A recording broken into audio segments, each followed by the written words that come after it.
Porque a essência do negócio está baseada em tecnologia. Quando a gente olha para o que aconteceu na pandemia, veja que para os pequenos, e aí eu vou voltar no tema ali que vocês falaram de governança, uma determinada tecnologia que foi o WhatsApp, ele livrou muito pequeno varejista do problema de fechar a porta.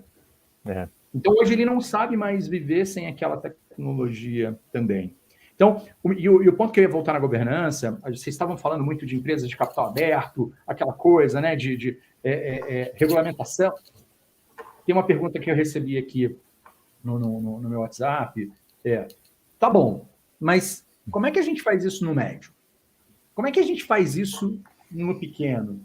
Como é que a gente provoca? Porque governança, para muitos, a gente está falando de empresa grande, né? É quase que o topo do Olimpo ali, inalcançável para muitas empresas quando a gente fala de governança, já até assusta, né? Hoje, o Marcelo e o Christian, de manhã cedinho, a gente estava batendo um papo sobre isso, já até assusta para algumas pessoas. O que, na verdade, eu acabo dizendo que, mais ou menos, né? Eu acho que é aquela coisa de como é que eu profissionalizo mais a minha empresa, como é que eu estruturo mais. Governança, a gente pode falar de conceito, a gente pode falar de um monte de coisa, né? Mas quando eu começo a ter um olhar diferente da minha empresa enquanto pequeno, enquanto médio, de alguma forma eu já estou fazendo essa governança também. Eu já preciso, de alguma forma, tratar esses possíveis riscos para o meu negócio, e eu acho que a pandemia agora botou todo mundo para pensar em relação a tudo isso, né? Mas aí a minha pergunta fica, tá bom, como é que a gente ajuda, como é que a gente faz isso dentro do pequeno e do médio empresário aos olhos de vocês? Eu posso começar aqui, o Navarro complementa, mas o que eu vejo aí, Lúcio, acho que o tema governança ele serve para qualquer estrutura, tamanho de companhia, aberta ou fechada, né? Porque governança não é necessariamente você ter uma estrutura para atender bolsa de valores ou ter um conselho de administração, não, né? São componentes, né?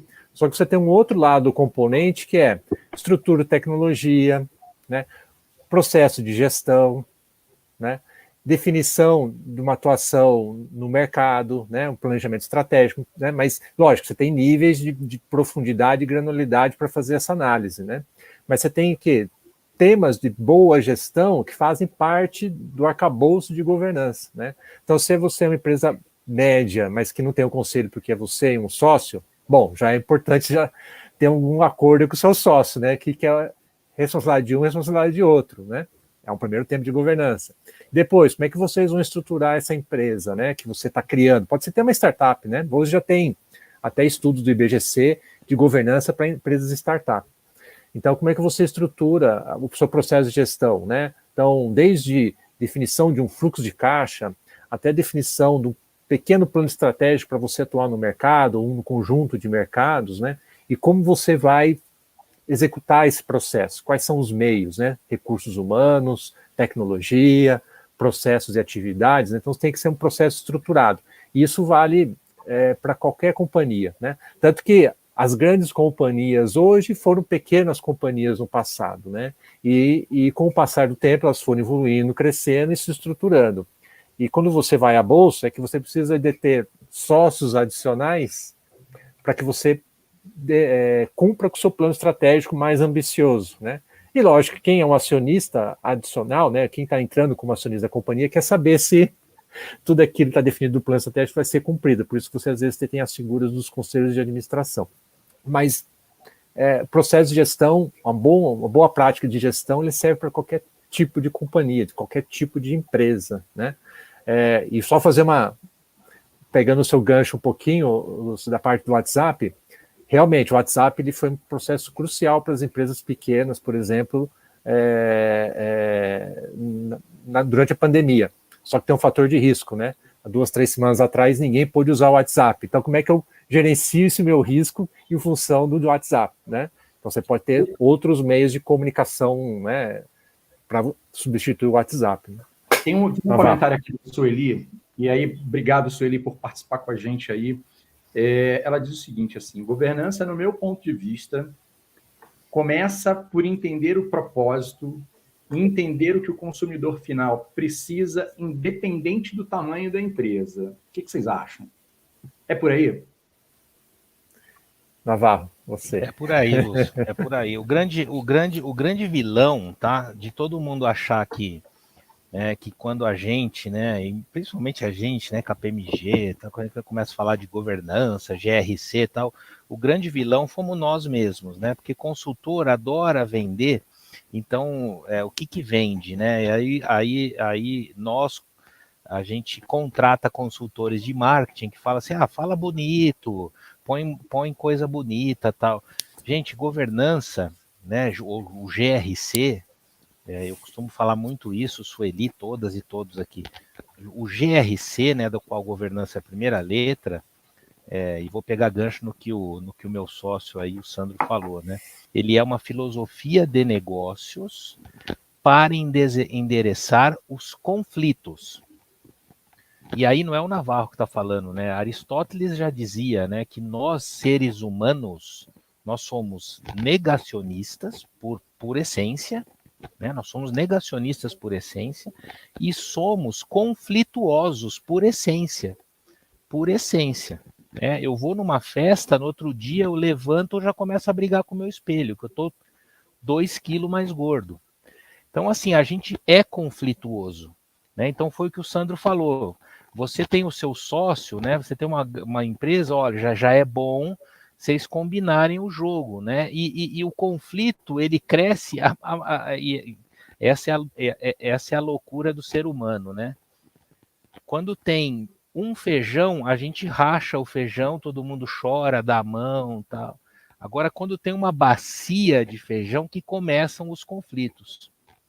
Né? Porque, o Lúcio não, ele não veio trabalhar aqui, como é que ele vai pegar metade? Pô, eu que fico aqui, eu que fico aguentando o cliente, eu que fico aguentando.